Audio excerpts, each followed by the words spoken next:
तो एक गांव के आदमी का जो है इंटरव्यू जरूरी है भाई। एज 23, रैंक 25, पहली बार फर्स्ट अटेम्प्ट में सिलेक्शन। दूसरी की गांव के बच्चों को क्या क्या समस्याएं याद करते हैं। पिताजी सर हमारा किसान है। पीएससी की जो प्रोसेस है उसे देख के मुझे खुद को भी लगता है कि बैकअप प्लान होना चाहिए। कपिल सर को गांव में लगभग लोग जानते हैं, तैयारी करने वाले, किसी भी कंपटीशन की तैयारी कर रहे हो। बिल्कुल गाँव में सर ये कल्चर ही है हमारे, जैसे ही कोई भी जॉब लग जाती है तो नॉर्मली स्वामणी कर ही देते हैं। और गांव वाले बस यही बोल रहे हैं, गांव का नाम रोशन हो गया बहुत ज्यादा। पहले बताओ ही मत, आप गांव में माहौल बनाओ ही मत। बिल्कुल अप्रैल के महीने में देख के तो खेतों में आपसे लावणी नहीं कटेगी। जस्ट दो दबा के मेरा धंधे को मौज करो। ऑनलाइन एजुकेशन का सबसे मेन बेनिफिट तो ये अफोर्डेबल बहुत ज्यादा है। साइंस वालों को जो है हम 15 दिसंबर तक कंप्लीट करवा के 2 बार रिवीजन कवर करवाए। तो बूस्टर ने आते यही किया और जो है वो हर जगह से अच्छे अच्छे टीचर हमारे यहाँ साथ जुड़े। नमस्कार, राम राम, स्वागत है आप लोगों का बूस्टर अकेडमी पे। और जब आरएस का रिजल्ट आया है तो एक गांव के आदमी का जो है इंटरव्यू जरूरी है भाई। आप तो सारे दिन काम ही मारवाड़ी में करा, मेरे तो काम पढ़ान कोई मारवाड़ी में। तो आज आपने सागा मोहन जी बुगालिया है और मोहन जी आपका बहुत बहुत स्वागत है। मोहन जी की जो है वो एज 23 है और रैंक क्या है मोहन जी? 25 है सर। क्या बात है, मतलब कैसी फीलिंग आई आपको जो ये रैंक आते? सर ये बहुत ही अमेजिंग फीलिंग थी और ऐसा लग रहा था कि आरपीएससी के जाल से एक ही बार में मोक्ष मिल गया। पहली बार में खुशी देखो थे मोहन के मुंह पर, मतलब जो है मैं भी कोई हंस रहे तो जो तो मोहन हंस रहे। तो क्या मतलब आपने जब खुद ही देखा अपना रिजल्ट? जी सर, मैंने अकेले नहीं देखा था और रात में मैं अकेला ही था। ओके, तो और उसको पीडीएफ को मैंने 4-5 बार कम से कम चेक किया कि ये रोल नंबर मेरे ही हैं या किसी कहीं रैंक दूसरी तो नहीं है। तो तैयारी करते टाइम क्या ये मतलब एक जब बच्चा तैयारी करता है, कोई भी नया स्टूडेंट, आपकी एज 23 है, एज 23, रैंक 25, पहली बार फर्स्ट अटेम्प्ट में सिलेक्शन। तो तैयारी करते समय आपने क्या ये सपने देखे थे कि जो है वो एसडीएम बनना है, ये करना है, घर नाम प्लेट लगा शू, घर का को नाम हुआ है, ये चीज़ें देखी? जी सर, इतना ज़्यादा तो मैंने सोचा नहीं था, पर मेरे को ऐसा लग रहा था कि सिविल सर्विस फेज में एक बार अपन आ जाएं तो उसके बाद में परिवार की, समाज में इज्जत एकदम से बहुत ज़्यादा बढ़ जाती है। ये देखो, ये बात मैं जो इतने दिन से जो कह रहा हूँ कि भाई जो है वो आप जब मेहनत करते हो तो आपके लिए तो वो नौकरी है, लेकिन वो जो आपके परिवार के लिए नौकरी से भी ज्यादा महत्वपूर्ण है। नौकरी तो यहाँ करना आप आपने खेती को काम करा ही, हाँ, और होने भी था तो पानी भी लागतो वो कालवाड़ साइड, हाँ तो पानी, और इस साइड तो जोबनेर कालवाड़ साइड तो जो है वो फार्मिंग बहुत अच्छी भी है, यूनिवर्सिटी भी, एग्रीकल्चर यूनिवर्सिटी से तो अच्छी भी है, लेकिन इसलिए जो है वो सिविल सर्विसेज जरूरी है। आज का हमारा जो इंटरव्यू है ना, पहले भी 2-3 इंटरव्यू हो गए, हमने नई नई चीजें देखी। जैसे एक वुमेन एम्पावरमेंट में था, आस्था जी का अपने लिया था। हरीश जी वाला इंटरव्यू जो है वो 2nd अटेम्प्ट में था। नीरज की 31 रैंक थी, उसका 1st अटेम्प्ट होगा। आज वाला इंटरव्यू 2-3 चीजों पे फिक्स होगा कि एक तो हिंदी मीडियम वालों को क्या क्या सुधार करने चाहिए कि 1st अटेम्प्ट में इतनी बढ़िया रैंक आ जाए। ठीक है, ये मैं एक पर्सन पूछूंगा आपसे। और एक दूसरे की गांव के बच्चों को क्या क्या समस्याएं आती हैं वो आप बताओगे पढ़ने के अंदर। और तीसरी आप चीज जो है वो आज थोड़ा इंटरव्यू के बारे में बताना। कई बच्चे पूछ रहे सर इंटरव्यू के बारे में बताना, कैसा हुआ इनका इंटरव्यू। तो एक बेसिक आप मना बताओ कि थारे जो है वो 10th में कितना परसेंट आ? सर मेरे 10th में 85% थे। ओके, और खत्म करिए 10th मैंने कृष्णा स्कूल कालवाड़ से ही की है, हमारे गांव के पास से ही। ओके, और 12th भी मैंने उसी स्कूल से की है। यार ग्रेजुएशन में कितना परसेंट आ? ग्रेजुएशन में हमारे 70% ही आ सर। अरे ग्रेजुएशन कब पूरी हुई? 2019 में मेरी ग्रेजुएशन पूरी हुई। ठीक ही काम है, 2019 में ग्रेजुएशन पूरी हुई, 2023 जाता जाता जो है वो एसडीएम बढ़ गया, नौकरी लग गई। तो मतलब जो है इसका आनंद तो अपने आप में है कि पिताजी क्या करते हैं? पिताजी सर हमारा किसान है पूरा। और फैमिली में और कौन कौन है परिवार? फैमिली में हमारा चाचा जॉब में है 2, एक जेईएन है और एक एनएसजी कमांडो है। NSG commando. तो ये मतलब जैसे मतलब आरएस की तैयारी करना एक रूरल बैकग्राउंड से या केवल आरएस पे ही फोकस करना, जैसे मैंने आपसे पूछा तो आपने कहा सर मैं आरएस पे ही कंप्लीटली डेडिकेट रहा। और तो इसके लिए जो वो ये एक ग्रामीण पृष्ठभूमि का आदमी, तो इसके अंदर कैसे एक किस चीज़ ने हेल्प की ये कंटिन्यू आप आरएस की तैयारी कर सकते हो एक बार और आपको जॉब की तरफ देखना ही नहीं है? तो इसके पीछे? जी सर, इसके पीछे सबसे मेन कारण मेरे फैमिली सपोर्ट था। उन्होंने मोटिवेट किया कि एक अटेम्प्ट आप डेडिकेटेड होके आरएस पे दे लो, उसके बाद में अगर नहीं मिले तो कोई दूसरी सर्विसेज की तरफ भी देख लेना। तो इसमें कि अभी जैसे आरपीएससी की जो प्रोसेस है उसे देख के मुझे खुद को भी लगता है कि बैकअप प्लान होना चाहिए। बैकअप प्लान होना बहुत जरूरी है। तो मतलब आपने भाई को भी मानना है कि पेपर ऐसा देना चाहिए, एक उम्र कम ही घर का तो एक बार छोटा तो है तो एक बार दे ले एक अटेम्प्ट तो। लेकिन आपको यहाँ से एक चीज सीख मिलती है, जिसमें ज्वाइंट फैमिली सिस्टम की बात करता हूँ, संयुक्त परिवार प्रथा की जो हम बात करते हैं, जो आज जो है वो पश्चिमीकरण के युग में धीरे धीरे कम हो रहा है, ये आप जो है वो ज्वाइंट फैमिली सिस्टम का जो है सबसे तकड़ा गुण देख सकते हो कि चाचा जी दोनों नौकरी लगे हुए हैं और चाचा जी कह रहे हैं कि आप जो 2-3 साल इसको दो, आपको सोचने की जरूरत नहीं है नौकरी की। ये कितनी बड़ी बात है नहीं? अगर कोई सामान्य परिवार का, अगर यहाँ न्यूक्लियर फैमिली हो, एक ही परिवार हो, तो उसके लिए तो समस्या हो जाए। ये बहुत मुश्किल है इतने साल तक कंटिन्यूस में 3 साल तक वेट करे और बिना जॉब के बैठे रहना थोड़ा मुश्किल है। और खर्चे भी लगते हैं जयपुर में खर्चे भी बहुत भारी है आज के टाइम। 15-20 हजार रुपया तो लाग ही जाए। 10,000 तो 10,000 तो रूम पे रहने का ही खर्चा हो जाता है, छोटे मोटे खर्चे और फिर जोड़े तो। चलो ठीक है, तो अब आपसे अगला जो है वो मैं क्वेश्चन पूछता हूँ कि जब ये रिजल्ट आया और उसके बाद आप गांव में गए, दूसरे दिन गए थे, तीसरे दिन तो स्वामी ने जागरण जुगरण कर दिया? जागरण तो अभी करेंगे थोड़े दिन बाद में। स्वामी बोले तो होगी। बिल्कुल, गांव में सर ये कल्चर ही है हमारे, जैसे ही कोई भी जॉब लग जाती है तो नॉर्मली स्वामी कर ही देते हैं हम।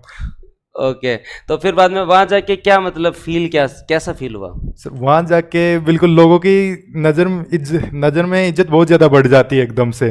हाँ, और गांव वाले बस यही बोल रहे हैं, गांव का नाम रोशन हो गया बहुत ज्यादा। बहुत बढ़िया, ये कितनी अच्छी बात है कि आपको अब गांव वाले जो है वो, आप गांव को रिप्रेजेंट कर रहे हो हर जगह, और गांव का नाम आपने इतना रोशन किया, ये अपने आप में बड़ी बात है। तो अब हम जो है वो स्टार्ट करते हैं प्री से लेकर मेन से लेकर इंटरव्यू तक की। मैं आपको मेन क्वेश्चन पूछता हूँ, क्योंकि बच्चों के कल जो है कमेंट सेक्शन में था कि अगला जो है वो इंटरव्यू ऐसा होना चाहिए जो है वो सर आप हमें जो है वो थोड़ी थोड़ी चीजें जो है वो सिलेबस से डिस्कशन हमारे साथ करें। और सिलेबस से संबंधित चीजों पे डिस्कशन आपसे करते हैं, फिर मैं जो है वो आपके इंटरव्यू पे आऊंगा। प्री के बारे में अगर हम बात करें तो आज के टाइम बच्चे जो 100 नंबर प्री के अंदर कट ऑफ जारी है, है ना, गजब जारी है कट ऑफ। तो एक अंदर सौ बड़ी गलती टाबर के कर रहे हैं, कौन सा 3 सब्जेक्ट में सौ बड़ी गलती? सर सबसे बड़ी गलती का है टाबर मैथ और साइंस ना बिल्कुल नेग्लेक्ट कर दे, नेग्लेक्ट ही कर दे। एक कारण क्या है मैथ और रीजनिंग साइंस को नेग्लेक्ट करने का? कि पहले आप कहीं कट ऑफ कम जाती थी पहले, तो ज्यादातर लोग ऐसे टारगेट कर लेते थे कि 80-85 हिस्ट्री ज्योग्राफी जीएस वाले कर लो और हो जाएगा। अभी बिल्कुल सब कुछ पढ़ना पड़ेगा और कंपटीशन भी बहुत ज्यादा बढ़ गया है, तो इस हिसाब से सभी जो सिलेबस के पार्ट है उनको सभी को वेट दो। तो मतलब आज के टाइम कोई भी एक सब्जेक्ट दाव पे लगा के आप सिलेक्शन नहीं ले सकते? नहीं सर, बिल्कुल नहीं। और आरएस में तो स्पेशली सभी सब्जेक्ट को बराबर टाइम दो आप। और ये मार्केट का ट्रेंड ये गलत नहीं है कि मैथ रीजनिंग जो है वो मेंस में है ही नहीं, तो क्यों टाइम खराब करो, हिस्ट्री के दम पे ही प्री कर लो। तो इस चक्कर की वजह से भी बहुत सारे स्टूडेंट मैथ रीजनिंग को अवॉइड कर देते हैं। जी सर, पहले था, लेकिन इस बार वाली प्रीलिम्स ने सब कुछ क्लियर कर दिया है और आगे सब चेंज हो जाएगा इस बार। अब क्या प्रीलिम्स को रिजल्ट देके तो यहाँ थाना भी है कि यहीं हुई लेकिन अति भी कट ऑफ जाएगा ये। बिल्कुल सर, बट मेरी कहीं प्रीलिम्स की तैयारी बहुत अच्छी थी और मैं किसी भी पोर्शन को इग्नोर नहीं करता था किसी भी। और बाद में ठीक है बीएससी से है, मैथ रीजनिंग अच्छी है, साइंस अच्छी है, तो फिर बाद में आदमी बंदा लगा रहता है, ये भी एक अपने आप में अच्छी चीज है। तो मैथ रीजनिंग के बारे में आपने ये बताया। उसके बाद में मैं आपसे ये पूछना चाहूंगा कि आरएस की जब तैयारी करते हैं तो जो भी बच्चा तैयारी कर रहा है उसका खुद का कोई ना कोई सब्जेक्ट तो है ग्रेजुएशन, बिल्कुल है। और सबसे बड़ी समस्या ये कि जो खुद का है वो सबसे ज्यादा कमजोर है। मार्केट में जो ट्रेंड है, जैसे मैंने देख लियो, मैं इकोनॉमिक्स पढ़ा हूँ, साइंस को आदमी मैं पढ़ा नहीं तो साइंस चाहिए या मैं करंट पढ़ा हूँ कि बच्चा मैं तो साइंस या रीजनिंग ये पढ़ानी चाहिए।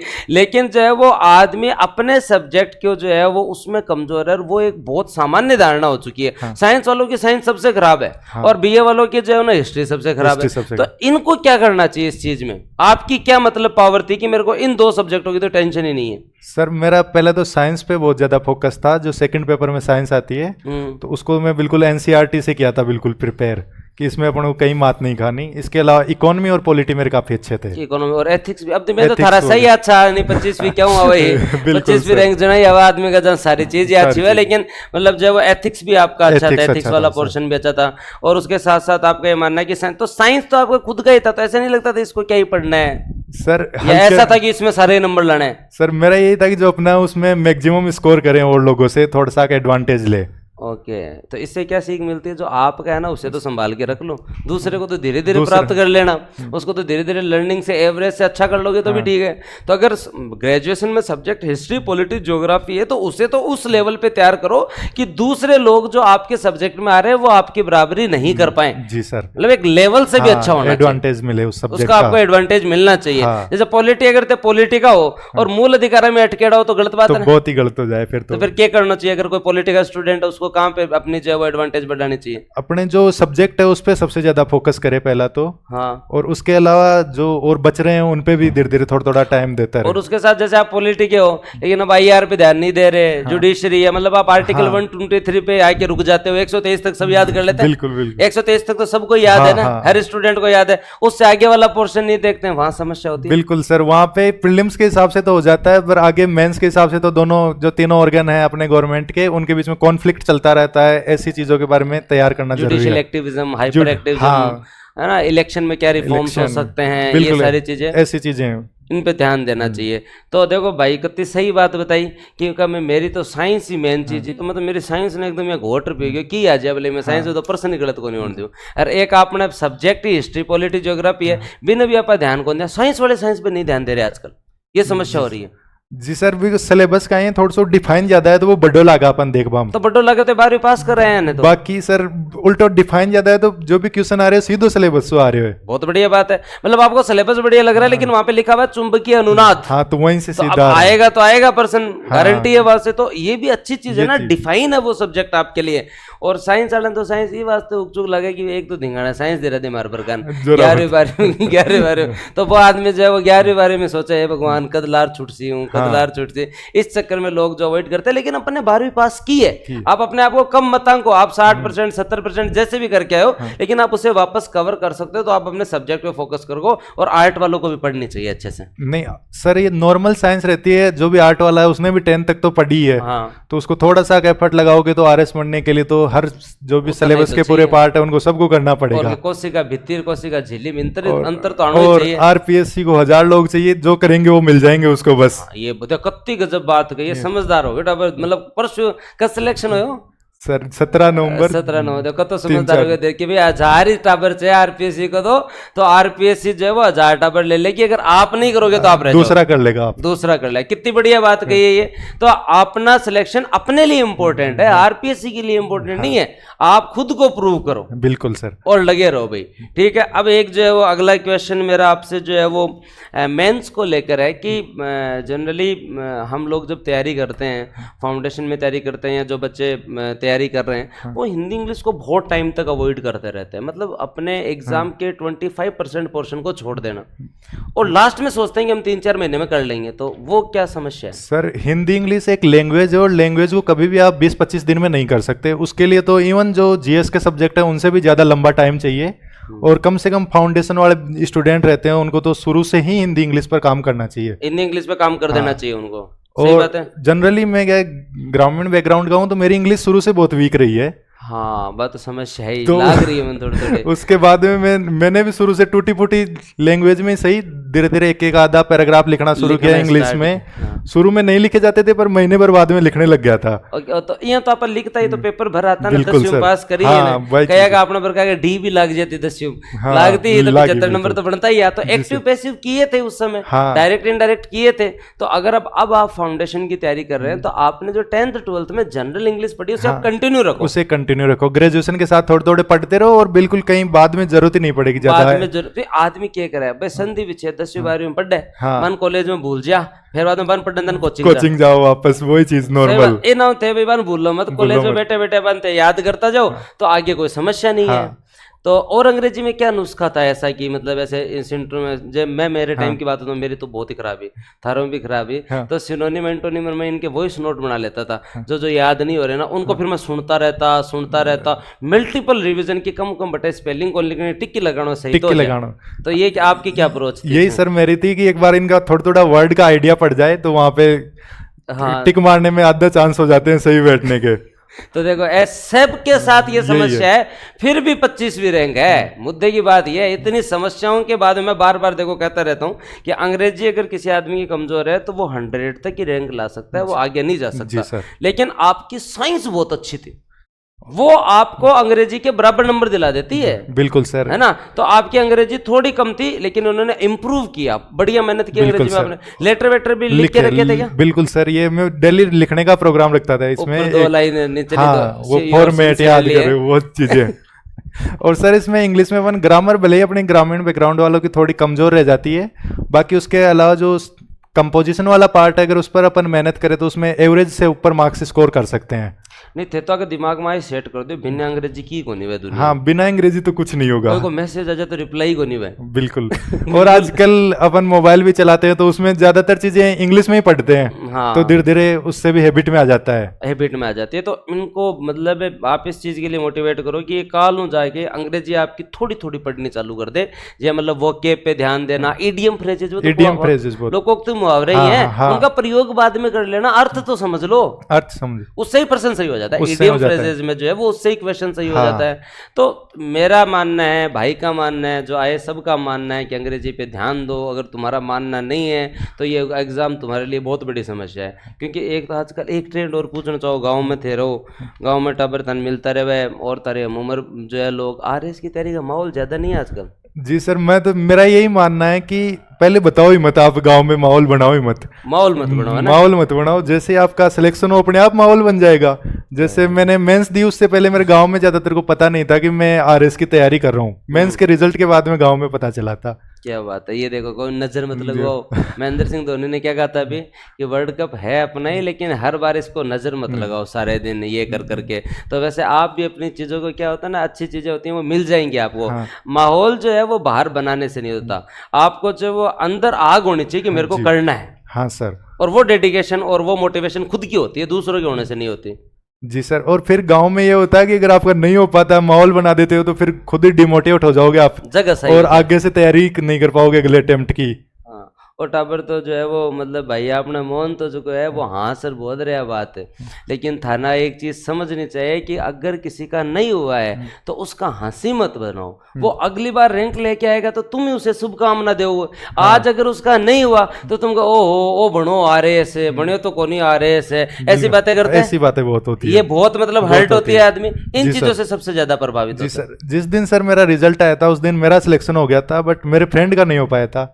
तो मैं रात में मेरे फ्रेंड के पास आ गया था, पास में उसका रूम था और पूरी रात उसके साथ था। ये देखो, साथ में हमने तैयारी की थी, बस उसकी थोड़ी बहुत रैंक कम रह गई। हाँ, ये एकदम सही है। जैसे हरीश भी आए थे तो हरीश का भी दोस्त जो उनका नहीं हुआ था तो हमने भी उससे ही ज्यादा बात की। जिनका नहीं होता है उनका भी आप साथ दो, क्योंकि यही लोग अगली बार रैंक लेके आएंगे। और फिर तुम क्यों मुंह से जो है वो जनता फिर बाद में बधाई दे देती है। पिछली बार तो जो है वो इनकी बुराई कर रही थी, ले रहे थे पिछली बार। वो कहते हैं ना कि जी भी सफलता के तो सब जो है वो हो जाते हैं हकदार, असफलता जो है वो क्या होती है, लावारिस होती है।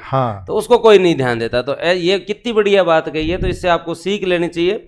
अब एक चीज़ मैं आप दूसरी आपसे पूछना चाहूँगा कि गांव के बच्चों को ये फ्रीडम होती है कि आप अपनी तरफ से, घर वाले बहुत ज़्यादा बर्डन नहीं डालते। शहर में एक होता है कि करना ही है, ओ बढ़ना है, ओ बढ़ना है, ओ बढ़ना है, एक होता ही है। शहर में पढ़े लिखे ज़्यादा लोग होते हैं तो उनके बच्चों को शुरू से IAS बनना है, RS।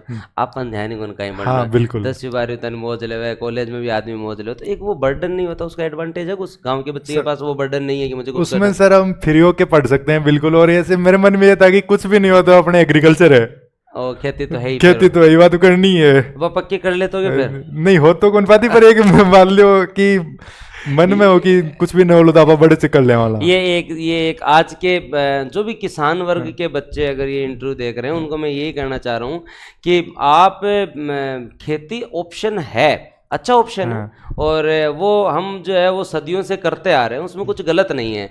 लेकिन अगर आप शिक्षा से बड़ा है ना, वेपन कुछ नहीं है। ये आते ही उन्होंने बात कही ये चीज, ये शब्द किनके थे, आपके थे, क्या कहा आपने कि शिक्षा से बड़ा हथियार कुछ नहीं है। कुछ नहीं है सर, एजुकेशन पावरफुल वेपन है, सब कुछ चेंज कर देता है। एजुकेशन सब कुछ चेंज कर देता है। तो बाद में खेती तो पड़ी है, फिर भी कर ले। अब अपने जमीन आप छोटा थोड़ा कर ले खेती, कभी भी हो जाएगा तो। हाँ, और बढ़िया खेती कर से अनार नूर लगा दे, बागवानी टाइप हो जाए। अब हाँ, ये भी बात सही है, बागवानी कर लेंगे, ये भी अच्छी बात है। एग्रीकल्चर जरूरी है। तो बच्चों पे अगर बर्डन नहीं होता तो रिजल्ट अच्छे निकलते हैं। बिल्कुल।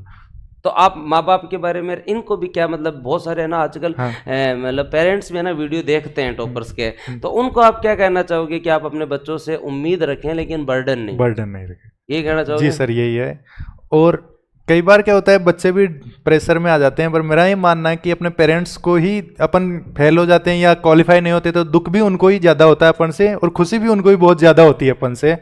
तो बस वो एक एक्सपेक्टेशन रहती है, इसलिए वो अपन से पूछते हैं रिजल्ट के बारे में। अदरवाइज उनका ये उद्देश्य नहीं होता कि वो अपन को डिमोटिवेट करे या ऐसे जलील करने के लिए पूछ रहे हैं, बस उनकी अपन से आशाएं रहती है, इसलिए वो पूछते हैं अपने परिवार वाले, गांव वाले, ज्यादातर लोग। हाँ, एक्सपेक्टेशंस रहती हैं। तो बच्चों को भी कभी भी जो है वो टेंशन में नहीं आना चाहिए। सफलता मिलती है मेहनत करने से, पहली बार में मिले, दूसरी बार में मिले, पर कभी भी है ना से डिमोटिवेट नहीं होना, डिमोरलाइज नहीं होना। बहुत सारे लोग आजकल अति सी उम्र में तो टेंशन में हूँ, क्या की टेंशन में आई तो बात है सर।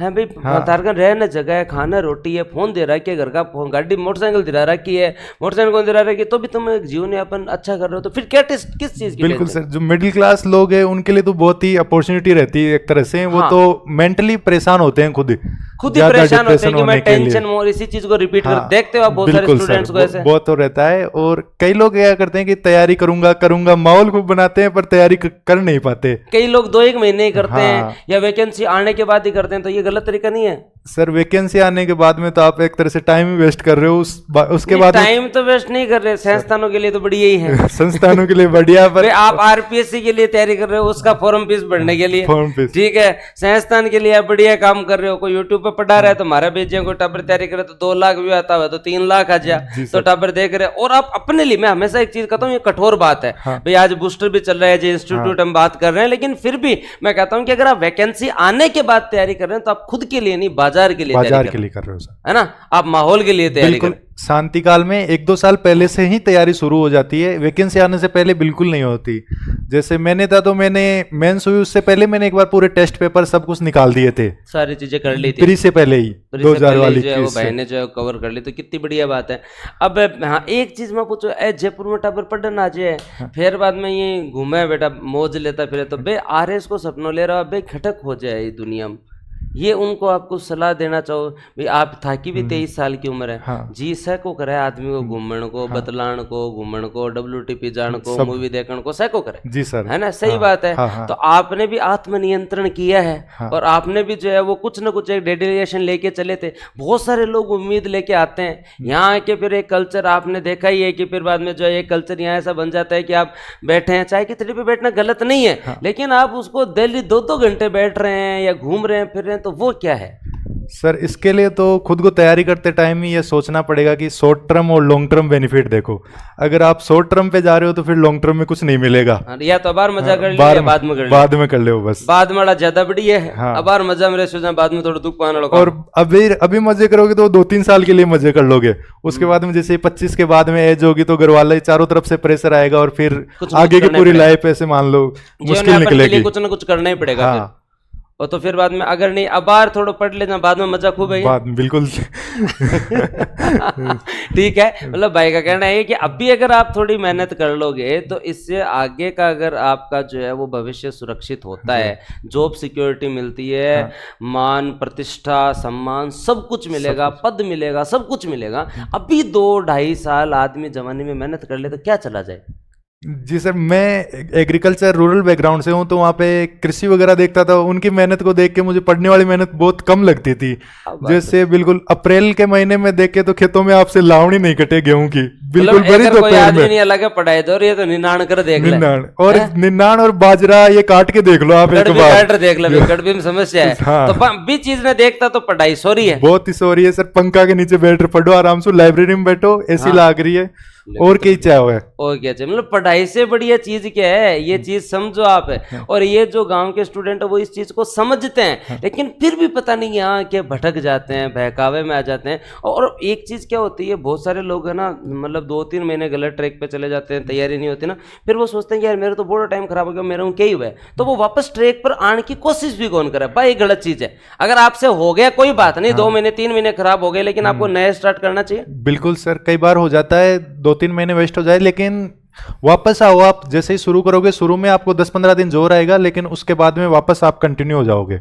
हाँ, मतलब 2-3 महीना क्यों, मारा तो 5-5 साल खराब हो गया इंजीनियरिंग में, तो बाद में भी मैं तो स्टार्ट करी ने, तो फिर बाद में आदमी 2 साल 3 साल बाद में भी स्टार्ट कर सकता है।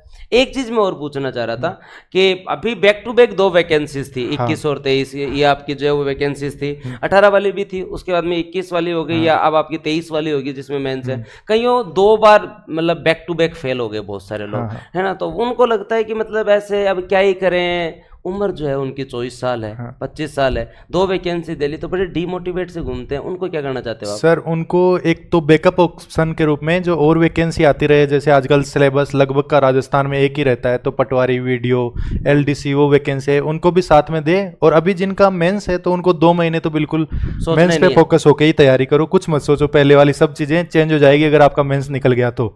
लेकिन बंद था ना ये गुण करना चाहिए कि पहली कोई जमाने में तो आरएस की तैयारी लोग 27 में चालू करता थे यार, 25 का ही तो हो गए, चलो 2 वैकेंसी में कमी हो गई, 26 में 2 वैकेंसी में कमी हो गई, 2 वैकेंसी में अगर नहीं हुआ तो तुम ऐसे क्यों सोच रहे हो कि ये बस अब वैकेंसी खत्म ही हो गई, अगली बार वापस आ जाएगी। पहले कोई जमाने में 30 में, 26 में, 27 में तो तैयारी चालू करते थे। मैं 23 का आना जाऊं तो मतलब अब कमा तो कहीं ऑनलाइन बैठे हैं, लेकिन ये घूमया करता बीकानेर में, और आप जो है वो एसडीएम बन के बैठे हो, तो अंतर है ना। तो इनको ये चीज समझाओ कि ये समय कहीं नहीं जा रहा है, बैक टू बैक 2 बार अगर असफलता मिली भी है, क्या पता बहुत अच्छा लिखा हो जीवन में। जी सर, अगर 1 साल जैसे पहले जिनके बैक टू बैक असफल हुए हैं तो उनकी पहले से तैयारी तो है बिल्कुल, हाँ, तो अगर वो 1 साल 1.5 साल बिल्कुल डेडिकेटेड होकर तैयारी करे तो वापस हो जाएगा सिलेक्शन, इतनी बड़ी चीज नहीं है। जब मैं बिल्कुल नॉर्मल बैकग्राउंड से हिंदी मीडियम का 2.5 साल की तैयारी में लगभग सिलेक्शन हो गया तो आपका भी हो जाएगा। एकांतवास में जाके जो है वो तैयारी की जाए तो बहुत बढ़िया हो सकते हैं। हाँ, एक चीज में पूछो, सेल्फ स्टडी मतलब का ही मतलब हो सकेगा, मैं हर से एक से पूछ रहा हूँ। और एक जनरली जितने भी टॉपर्स आते हैं, चाहे हमारे बैच के हो चाहे नए वाले बैच के हो, सब ये कहते हैं कि सेल्फ स्टडी की बराबरी कोई नहीं कर सकता, और सब सेल्फ ही करते हैं सर। एक तरीके से तो सब सेल्फ ही करते हैं जी सर। स्टार्टिंग में जरूर सब कोई ना कोई संस्थान ज्वाइन करते हैं, लेकिन कुछ समय के बाद अपनी मेहनत चालू हो जाती है, तो वो इनको संस्थान में तो बहुत सारे स्टूडेंट रहते हैं, किसी में भी चले जाओ आप, लेकिन मल्टीपल रिवीजन करना, कंटिन्यू टेस्ट लिखना और कहीं इंप्रूवमेंट करना, वैल्यू एडिशन करना, ये खुद को सेल्फ को करना पड़ेगा, ये खुद को सेल्फ को ही करना पड़ेगा। चाहे मान लो तो भी मेरे ना यूट्यूब पे जो इतना टाबर पढ़ा थे देखो 4 दिन, तो अब भी सारण मैं तो बराबर ही पढ़ाऊँ, सारण क्लास भी 2 घंटा की ली, 32 ली, सारा कंटेंट ही वही है। अब जो कुछ सिलेक्शन हो रहे हैं 2 लाख केवल 20,000 को ही हो रहे, तो 10% लोगों ने कुछ एक्स्ट्रा किया सर, तो वो किससे आता है? सेल्फ स्टडी से आएगा वो। और कंटिन्यू रिवीजन मेन सबसे मेन की है, रिवीजन सक्सेस की मेन जो है वो क्या है? रिवीजन सबसे इम्पोर्टेंट है, ये सही बात बताई आपने। चलो 1-2 चीज़ और मैं बताऊं, थाने जो है वो फर्स्ट अटेम्प्ट में क्या उम्मीद थी कि हो जाएगा? सर इतनी अच्छी रैंक की तो नहीं थी, बट जैसे मेरी प्रिपरेशन जैसे 21 वाली प्रीलिम्स हुई उससे पहले ही मैंने टेस्ट सीरीज वगैरह सब कुछ कर ली थी, तो ऐसे आशा थी कि ठीक रैंक आ जाएगी, ठीक रैंक 200-300 कुछ भी ऐसे इसके आसपास आ जाएगी। बाकी इस बार वाले मेंस की तैयारी कंटिन्यू चल रही थी? मेंस की तैयारी मेरी कंटिन्यू चल रही थी, 2 दिन पहले मैं टेस्ट सीरीज लिख रहा था। चलो फिर बढ़िया बात है। उसके बाद में मैं आपसे जो है वो एक क्वेश्चन ही पूछूंगा, इंटरव्यू जो है वो, अब बच्चों को इंटरव्यू के बड़े डाउट रहते हैं कि सर इंटरव्यू में क्या पूछा है, इनसे पूछो इंटरव्यू में क्या होता है, मजा आता है, क्या होता है, तो वो थोड़ा सा बताओ इनको इंटरव्यू के बारे में। जैसे किन का बोर्ड था आपके? सर मेरे संजय सर का बोर्ड था, चेयरमैन सर बोर्ड था, उनका बोर्ड था। तो ऐसे मतलब नर्वस थे इंटरव्यू से पहले? नहीं सर, नर्वस नहीं था, पहले ही मेरे फ्रेंड्स के इंटरव्यू हो चुके थे, तो बिल्कुल कूल रहना है। और बोर्ड का माहौल बहुत ही ज्यादा फ्रेंडली रहता है वहाँ पे, जहाँ पे अपन कोचिंग में मॉक देते हैं वो बहुत टेंस माहौल रखते हैं, तो ये बीच मेन चीज हर चीज में अनर्थ कुछ बिना मतलब कुरेद के निकाले या कुछ जिनका सेंस ही नहीं रहे वैसी चीजें पूछते रहते हैं कोचिंग में मॉक, जबकि आरपीएस में बिल्कुल फॉर्मल नॉर्मल टॉक होती है, नॉर्मल टॉक होती है। देखो अभी कोचिंग में हम तो ये आदमी के वो तो के कोई भी टेस्ट भी बनावे ने जब वो टफ बनावे कि वो तो बहुत हार्ड बनावे, हमारो बहुत चोको है, हार्ड बनानो चोको को नहीं, सिंपल चीज है। तो बट जी मैं एक जी जाते ही थाने क्या पूछो जनरली? सर जाते ही मुझे एक क्वेश्चन पूछा, पहले तो पूछा कि अच्छा आपने एमएससी की है, मैं कहा हाँ सर, मैं कहा साइंस से क्वेश्चन आएंगे मैंने सोचा, तो उसके बाद में पूछा कि आपको चलो एक फॉरेन में एक दूत के रूप में भेज रहे हैं और आप 30 ऐसे गिफ्ट बताओ जो राजस्थान को रिप्रेजेंट करे। ओके, फिर मैं सोच पाया उस टाइम पे, तो उस टाइम पे मैं 4-5 ही चीजें सोच पाया था। एक फड़ पेंटिंग सोची मैंने, कुछ जेम्स एंड ज्वेलरी जयपुर की, उसके अलावा मीनाकारी, और फिर मैंने बीच में बोल दी सर ये ब्लू पोट्री के आइटम्स ले जाऊंगा। फिर चेयरमैन सर हंसने लगे कि यार फ्लाइट से जाओगे, ब्लू पोट्री सबके लिए ले जाओगे तो बहुत भारी हो जाएगा ये तो। हाँ ये भी बात सही है। तो फिर मैं कहा सॉरी सर, मैं तो अभी इतना ही सोच पा रहा हूँ। उस टाइम पे अपने पास 30 गिफ्ट याद भी नहीं आ पाते। नहीं आते, सही बात है। अब तने यही को नहीं याद है, तरकालवाड़ साइड जो ऑर्गेनिक फार्मिंग खूब होती है, तो आप ये बोल देते मैं ऑर्गेनिक कुछ और ले जाता हूँ। पर कोई भी टाइम को नहीं याद रहे। देखो देखो जगह बीतता वही जाना है, यहाँ कहने ध्यान कौन पड़ा, वो तो इंटरव्यू देवा जरा ध्यान पड़ा, वो भारी काम हुआ है। तो फिर बाद में चला गया। हाँ, फिर वापस सर दूसरे क्वेश्चन पे शिफ्ट हो जाते हैं। ऐसे नहीं कि ये नहीं आ रहा तो बिल्कुल इसी को पूछते रहे। कई आदमी इंटरव्यू में जार गल जाएगा, नहीं मैं मेरी जगह से हूँ, तो गलत बात है। ये तो बहुत ही गलत है। एक्सेप्ट कर लो, फिर सॉरी कर लो, बोले सर नहीं आ रहा। और वो इतने सीनियर आदमी होते हैं कि ज्यादातर चीजें उनको आती ही रहती है सही, उनको आती है, पर वो बेसिक सी चीजें पूछ रहे हैं। जैसे और कोई अच्छी कोई इंटरेस्टिंग बात?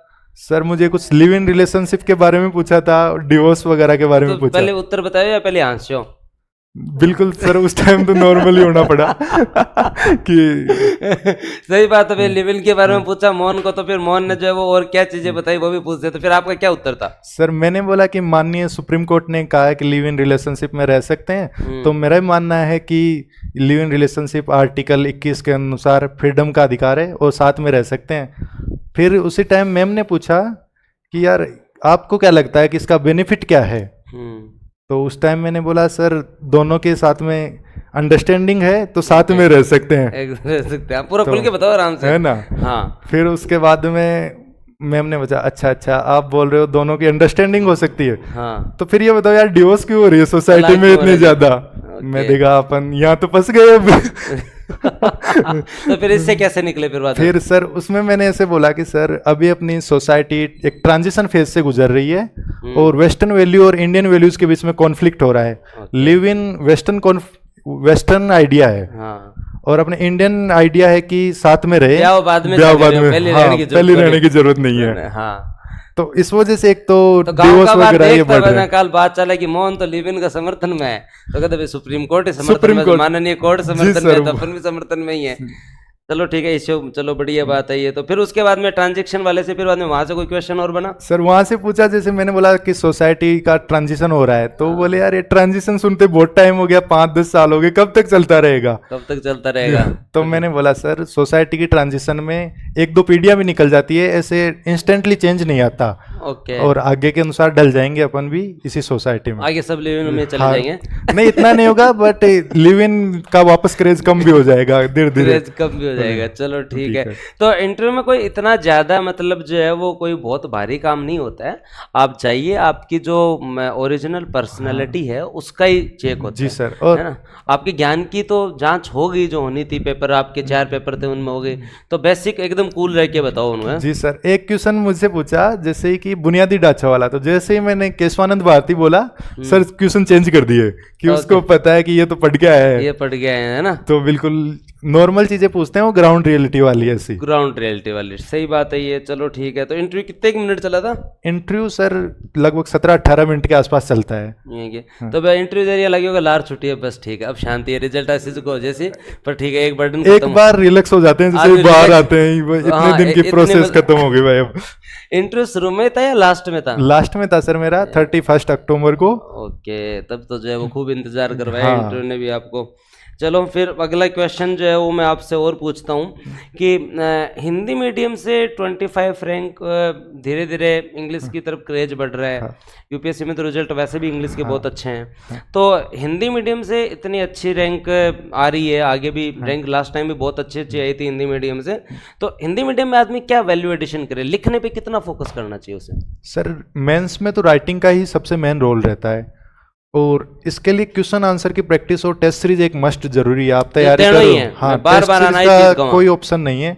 आप संडे टू संडे या कुछ लोग डेली भी लिखते हैं, जैसा आपको कंफर्टेबल लगे उस हिसाब से लिखो। टेस्ट दो दबा के। टेस्ट दो दबा के। और आरएस में तो मीडियम का इतना ज्यादा रोल है ही नहीं। ज्यादा को ज्यादा वो बात नहीं कि अंग्रेजी के वो रिजल्ट आएंगे, हिंदी के वो सबके बराबर ही आते हैं, टेंशन लेने की जरूरत नहीं। बस इंग्लिश का थोड़ा सा ये एडवांटेज रह जाता है कि उनका सुनने में अच्छी लगती है, तो इंटरव्यू में थोड़ा बहुत लग जाता होगा। बाकी इंग्लिश मीडियम के जो स्टूडेंट रहते हैं उनको थोड़ा फैमिली सपोर्ट ये थोड़ा ज्यादा रहता है। उस वजह से अगर हाँ सर ये बोल रहे हैं अगर बेटा इंटरव्यू में, तो नंबर तो भाई मोहन ने भी बहुत ही गजब भी दिए है, क्योंकि कितना हंसमुख है, कितना मतलब डाउन टू अर्थ है। आप खुद मतलब रिलेट कर पा रहे होंगे एक ऐसे व्यक्ति से जो आपके आसपास, आप देखेंगे कोई बुआ को, मामा को, लड़कों जिस तरीके को नॉर्मल वह भी तरीकों जी है, तो ये कितनी, और मैं ये उम्मीद करता हूँ कि आप प्रशासन में जाके ऐसे ही डाउन टू अर्थ रहेंगे। जी सर, ये जितना ज्यादा हम्बल रह सके उतना ज्यादा हम्बल रहना चाहिए आदमी को। ये भी बहुत बढ़िया बात है। वो है ना, विद्या ददाति विनयम, तो वही मेरा मानना है। बिल्कुल वो बढ़िया बात है। अब एक अगला क्वेश्चन आपसे जो है वो ये कि करंट अफेयर और अपन जो सारी चीजें कवर करते हैं तो इनके अंदर क्या करना चाहिए? डेली पढ़ें, क्या करें? सर डेली वाला तो मुझे सही नहीं लगता, उसमें टाइम बहुत ज्यादा खराब हो जाता है। हाँ, इसकी जगह जैसे एग्जाम वगैरह है उस टाइम पे मैराथन क्लास देख लो, या कुछ बुकलेट आए हैं उनको देख के पढ़ लो उसी टाइम पे। मैराथन वाला काम ठीक है। हाँ। मैं तो खुद ही आएगा, मैराथन देखो, मौज करो। या आप बुकलेट पढ़ो और मैराथन देखो बस उस टाइम पे, और वो भी 2-3 महीने के लिए। वो भी 2-3 में लास्ट के अंदर 1-1.5 महीने आप करंट पे फोकस करो, उसमें से 80% क्वेश्चन सही हो जाते हैं। 20 के लिए आपको कोई बात नहीं, आप और चीज़ों पे अच्छा ध्यान दो, और चीज़ों पे ज़्यादा बढ़िया ध्यान दो। और आगे अगर मैं आपसे अगला क्वेश्चन पूछूं यहाँ पे, तो जैसे बहुत सारे बच्चे ये पूछते रहते हैं कि सर जो है वो शॉर्ट नोट्स जनरली बनाते ही हैं, छोटे सब्जेक्ट के तो बनाने ही चाहिए। प्री के टाइम तो अपन कई चीज़ों के बनाते हैं, पर मेंस के टाइम हमें लिखने पे ज़्यादा ध्यान देना चाहिए। और शॉर्ट नोट्स किन किन सब्जेक्ट के बनाने चाहिए? सर मैंने शॉर्ट नोट्स जो 6 छोटे सब्जेक्ट हैं उन्हीं के बनाए थे। उसके अलावा जो बड़े सब्जेक्ट है उन पे मैं जैसे पढ़ लेता था, उसके बाद में ये सोचता था कि इसमें क्वेश्चन किस टाइप का पूछेंगे, और माइंड में कई क्वेश्चन भी जैसे अलग अलग टेस्ट सीरीज के देख के कि उनका फॉर्मेट बनाने का प्रयास ज्यादा करता था। ओके तो अब आपसे जो है वो एक अच्छा सा प्रश्न पूछ लेते हैं जो सबकी डिमांड है कि ऑनलाइन एजुकेशन का क्या लाभ है आज के टाइम में? सर ऑनलाइन एजुकेशन का सबसे मेन बेनिफिट तो ये अफोर्डेबल बहुत ज्यादा है। अफोर्डेबल है, हाँ, लोग कम फीस में आप पढ़ सकते हो। जिनका कई बार होता है जैसे स्पेशली लड़कियों का गांव में पेरेंट्स भेजते नहीं उन्हें सिटी में, तो उनके लिए इसका बहुत बड़ा एडवांटेज है, यहाँ घर पर रहकर नहीं कर सकता है, वो भी एक कारण हो सकता है। और क्या इससे टाइम भी बचता है? टाइम का भी सर, इसको एक तो पहला फायदा तो ये लगता है कि इसका अपन आने जाने का टाइम, रहने का वो बच जाता है। वो कितना टाइम बच जाता है? जैसे जनरली मैं एक बात करूं, ये कोई टाबर की 7 बजे क्लास है, तो वो पीजी में रहेगा, वो 5:30 बजे उठ के पहले तो बाथरूम में देखे कि कड़ा मेरी बारी ऐसी, ठीक है, फिर बाद में वो आपका नाश्ते की झाक रहे, फिर वो सोचा मैं क्लास में जा आगे बैठूं पीछे बैठूं, जब वो चल रहा है मतलब वो 5:30 बजे लेके 7 बजे तक की कौन करे, और 7 बजे जाके 7:15 गुरुजी आया, मतलब 2 घंटा भी खराब हो गया। ऑनलाइन में आपको 5:30 बजे उठ के घर आपकी बढ़िया सी चाय पी के बढ़िया निकाह पढ़ जाए, 6 बजे बैठ जाए, मतलब जब तक कोचिंग नहीं पहुंचे उससे पहले तो आपने पढ़ लिया 1.25 घंटे। बिल्कुल सर, और इसका एक मेन फायदा है कि कभी कभी कोचिंग में समझ में भी नहीं आता, अपन ऑफलाइन पढ़ते हैं तो सर से दोबारा पूछने में भी झिझक होती है, तो ऑनलाइन वाले को आप कितनी बार बैक लेके वापस कितने, वो सारी चीजें भी अच्छी है। और उसके साथ साथ आप जो मल्टीपल टाइम रिकॉर्डेड देख लो, वो सारी चीजें भी बढ़िया है। और उसके साथ साथ जो है वो अगर आज के टाइम में जिस तरीके से बहुत सारी चीजें होती है, हमें जल्दी पढ़नी है ना, या हमारी ये चीज तो पढ़ी हुई है, हमें नहीं पढ़नी, तो वो एक बहुत अच्छा ऑप्शन है कि भाई ये सब्जेक्ट मेरे को स्किप करना है, तो यहाँ स्किप कर सकते हैं, वहां थोड़ी स्किप कर सकते हैं कि 6 घंटे बैठे हो तो पढ़ने ही पड़ेगा, वो पढ़ा रहे तो उसी के अनुसार चलना पड़ेगा, खुद के अनुसार नहीं चल सकते। और फिर बाद में मतलब आप एक चीज ये बहुत सारे बच्चे कहते हैं कि सर ऑफलाइन में ना इंटरेक्शन हो जाता है टीचर के साथ, तो थाने के लगे कि आज के टाइम इंटरेक्शन हो जाए 1000 टाबर? सर चैलेंजिंग रहता है, बहुत मुश्किल है। हाँ सर, अपने आप में मुश्किल ही है भी कि बोलो इतने ज्यादा अगर बच्चे बैठे हैं तो 1 by 1 इंटरेक्शन तो वैसे भी जो वो उसका सर एक चैलेंज भी है, जैसे कि ऑनलाइन ऑफलाइन में इतना फोकस नहीं रह पाते कई बार, आसपास के लोगों से बात करने लग जाए, उसकी लग रहा है कि कोई मैसेज में लग रहा है कि कोई ऑनलाइन में बिल्कुल ईयरफोन लगा के आराम से सुनते रहो क्लास अकेले बैठ के, वो भी तो बढ़िया काम है। सर्दिया में बढ़िया भाई लिखने की इच्छा को नहीं, आज रिविजन करना बढ़िया रजाई के अंदर जो वो बैठ कानम लगा ईयरफोन पढ़ लो। बहुत सारी बार जो है ये भी होता है कि आज मूड नहीं है, लिखने का नहीं है, तो भी आप पढ़ सकते हो। तो ये एक अपनी चीज जो है वो ऑनलाइन की बड़ी है। इतने में तो देखो भाई ऑनलाइन पर ही फोकस रखा, टाइम बच्चा बढ़िया काम रहा, गाँव का टाबर सब ज्यादा पढ़े ही गाँव का ही है, इस चीज को आनंद भी आवे। बस उस पे ये है कि ऑनलाइन रह के आप बस लिखने की प्रैक्टिस मत छोड़ देना, ऑफलाइन टेस्ट लिखो, बिल्कुल टेस्ट ऑफलाइन दो, ये सही बात है। और अब जो है वो एक अंतिम प्रश्न कि आरएस में बूस्टर को आप किस विकल्प के रूप में देखते हैं ऑनलाइन एजुकेशन के अंदर? जिस तरीके से आसपास में आपके गांव देहात में लोग रहते हैं, जिस तरीके से बूस्टर के बारे में आप सुनते हैं, तो वो आपके क्या विचार है? सर एक तो कपिल सर को गांव में लगभग लोग जानते हैं, तैयारी करने वाले, किसी भी कंपटीशन की तैयारी कर रहे हो। और दूसरा हाँ सर, और दूसरा सर अगर आप इस फील्ड में आ रहे हो तो क्वालिटी बढ़िया हो जाएगी और कंपटीशन बढ़ेगा तो क्वालिटी वो सभी में सुधार होगा। जब ऑप्शंस बढ़ते हैं, कंपटीशन बढ़ता है, जब प्रतिस्पर्धा बढ़ती है तो वो गुणवत्ता में सुधार जो है ना वो एक चैलेंजिंग होता है, हमारे लिए भी है, दूसरों के लिए भी है, फिर बाद में क्वालिटी इंप्रूव करनी पड़ेगी। दूसरा सर, फीस में भी बहुत ज्यादा बेनिफिट मिलेगा ग्रामीण बैकग्राउंड वाले स्टूडेंट्स को। यहाँ ये भी सही है, 15,000 में पूरी 2 साल तैयारी कर लो। अब जहाँ 24 महीना 15,000 रुपया कौन लगे, 18,000 रुपया ही मिलेगा। फिर आदमी आराम जो लाइव रिकॉर्डेड देखते रहो बढ़िया तरीकों। ऐसे भी नहीं भी जो जनरली हमने जब पहली बार स्टार्ट किया था 13 जुलाई को, तो इस बार परी वाले टाइम में 2 बार रिवीजन करवाया था। है ही नहीं, रिवीजन कौन करवाता है, सिलेबस हो जाए वही बहुत बड़ी बात होती है। अब मेंस वालों को जो है हम 15 दिसंबर तक कंप्लीट करवा के 2 बार रिवीजन कवर करवाएंगे, तो ये भी फायदेमंद है। जी सर। तो अब जो है वो ये सारी बातें हमने जो है वो भाई से की, मोहन से, और मोहन से हम यही उम्मीद करते हैं कि आप सबसे पहले तो और कुछ ने मन की बात जो आपको लगे कि ये मेरे को और कहनी है, ये तो अपने घर को ही प्लेटफॉर्म है, थार घर को ही प्लेटफॉर्म बूस्टर अकेडमी जना ही आया कि तारो जी कर आ रहा हूँ, कड़ाई मिल लिया भले मैं हटा रहा हूँ स्टूडेंट हूँ, लेकिन थाने यहाँ लगा कि मैं मतलब यहाँ एक यहाँ अगली चीज़ बताऊँ कि लागे रहो तेरी छोड़नी कौन बस। जी सर, लगे रहने का तो सबसे ज़्यादा मोटिवेशन जिस टाइम आप पहली बार सोचते हैं कि आरएस क्यों बनना चाहते हैं या क्या चेंज हो जाएगा आरएस बनने के बाद में आपकी लाइफ में, उसी को बना के रखो, वो आपके पास हमेशा आंसर रहेगा, तो आप हमेशा इसमें जुड़े रहोगे एक तो तैयारी के लिए। दूसरा सर, मैं कुछ अगर मेंस वगैरह में प्रिपरेशन में कुछ सब्जेक्ट्स बताने चाहूँगा, उन पे आप स्पेशल फोकस करो। इसमें जैसे कि आप एथिक्स की प्रिपरेशन करते हो तो एथिक्स में यूपीएससी के पुराने क्वेश्चंस और उनके आंसर देखने की कोशिश करो। Very good. एथिक्स क्योंकि अपने यहाँ नया सब्जेक्ट है, मैं पहले 20 नंबर का याद था, अब 60-65 का आने लगा है, तो वहाँ पे केस स्टडी अब तक आया नहीं है, लेकिन आएगा उस दिन, गजब ही आएगा। हाँ, उसके बाद में उसके अलावा आप पॉलिटी में मेंस के क्वेश्चन की प्रैक्टिस ज्यादा करो। 2 और 5 मार्क्स वाले क्वेश्चन तो सभी कर लेते हैं, बट 10 मार्क्स वाले क्वेश्चन में बहुत चैलेंजिंग रहता है। तो उनकी फॉर्मेटिंग हो सकती है, दिमाग में सोचे पहले तो। सर, पहले से अगर प्रिपेयर रहोगे तो वहाँ पे शौक नहीं लगेगा वहाँ पे जाके एकदम से। और सब्जेक्ट में और बताओ, अंतिम मैं तो मन की बात पूरी बता दो। हाँ, उसके अलावा जो पहला इकोनॉमी वाला है, उसमें दोनों इंडिया वाला इकोनॉमी सर्वे अभी तक लोग इग्नोर करते हैं, तो उसे इग्नोर मत करना, जनमान योजना पढ़ाऊँ। कृषि में इतनी पढ़ाता हूँ इनको, एग्रीकल्चर है ना 8-8 घंटे पढ़ाता हूँ, और जनरली कृषि कोई पढ़ाता नहीं, वो सोचते हैं वो फसल में कृषि हो गया। और वो आपकी प्रधानमंत्री रोजगार सृजन योजना, और वो इंडस्ट्री में एग्जैक्ट पढ़ी है, वहीं से क्वेश्चन आता है इको सर्वे में। इको सर्वे से कई चीजें तो इवन बॉक्स बने हुए उसमें, उसी से सीधा उठाती है आरपीएससी। पिछली बार भी आया था। हाँ सर, बॉक्स बना हुआ इको सर्वे में, वहां से क्वेश्चन आ रहा है, तो उसको भी जरूर करो आप इकोनॉमी में। तो हम यही उम्मीद करते हैं कि मोहन जो है वो बूस्टर अकेडमी से आगे भी अपने छोटे भाई बहनों को जो है वो मोटिवेट कर सके। और मेरी हमेशा से यही इच्छा रहती है कि इस जयपुर रूरल से जितने और रिजल्ट निकले ना उतने निकलने चाहिए, क्योंकि एकदम जयपुर के निकट होके भी एजुकेशन में कहीं ना कहीं जो है वो थोड़ा पिछड़ा है। तो ऐसे अगर रिजल्ट निकलेंगे तो परिवार, समाज, सोसाइटी पूरी की पूरी मोटिवेट होती है। और आशा करता हूँ कि आने वाले टाइम में आपके क्षेत्र से, जब सुजानगढ़ से मेरा रिजल्ट हुआ था, हमारे पहले ढाका जी का एक जो है वो एसडीएम में हुआ था, बहुत टाइम पहले, मतलब जो है वो 90s में मान लो। उसके बाद में 2-3 रिजल्ट निकले थे, पर इतने मोटिवेटिंग रिजल्ट नहीं थे। ठीक है, मेरे रिजल्ट के बाद में आज सुजानगढ़ में जो है ना हर आदमी की और हर घर का की इच्छा है कि आरएस की तैयारी करो, कपिल को हो आरएस की तैयारी करो, और आज रिजल्ट निकल रहे हैं धीरे धीरे। आप मेरा अगर पहले वाला रिजल्ट देखो, उसके बाद में तो धीरे धीरे सुजानगढ़ से हर साल 2-2, 3-3 जो है वो रिजल्ट निकल रहे हैं भाई। आज इस बार तो 82, 46 2 रैंक हो रही है हमारे यहाँ से, तो कितनी अच्छी बात है। जी सर, जैसे मैंने तैयारी शुरू की तो उससे पहले 2013 में एक हमारे गांव से ही आरजेएस में चयन हुआ था उनका, उससे मैं मोटिवेट हुआ।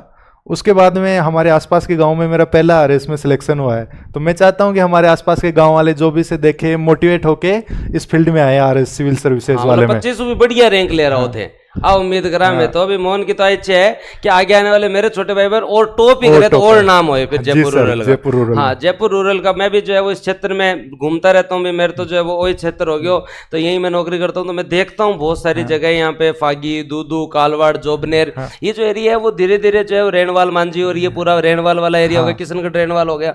इस एरिया में एजुकेशन जो है वो धीरे धीरे बढ़नी चाहिए और अच्छा जो है वो एम्पावरमेंट होना चाहिए। तो हम यही आशा करते हैं और अच्छे रिजल्ट आए। और भाई मोहन जो है वो जुड़ा है, आपसे मिलता रहेगा। और 28 तारीख से अपने यहाँ जो है फाउंडेशन बैच स्टार्ट हो रहे हैं, जिसमें हम हिंदी इंग्लिश पहले दिन से लगाएंगे। जी सर, लैंग्वेज पे फोकस करो आगे। जी सर, लैंग्वेज है, लैंग्वेज आप 20-25 दिन में, 2-3 महीने में नहीं सीख सकते, उसके लिए कंटिन्यू टाइम देना पड़ेगा। 7-2 साल मतलब एक सब्जेक्ट तो लगा देंगे, मैथ रीजनिंग पहले दिन। इवन सर कई बंदे होते हैं, कई लड़के होते हैं एस्पिरेंट्स, वो हिंदी मीडियम के होते हैं और यूपीएससी की तैयारी करते हैं, तो उनको 6 महीने मीडियम चेंज करने में प्रॉब्लम आती है, बट 6-7 महीने कंटिन्यू इंग्लिश में पढ़ेंगे तो उनको वो इंग्लिश में डायरेक्टली फ्लुएंटली लिख पाते हैं। तो वो हाँ मतलब आदत हो जाती है मेहनत करने से।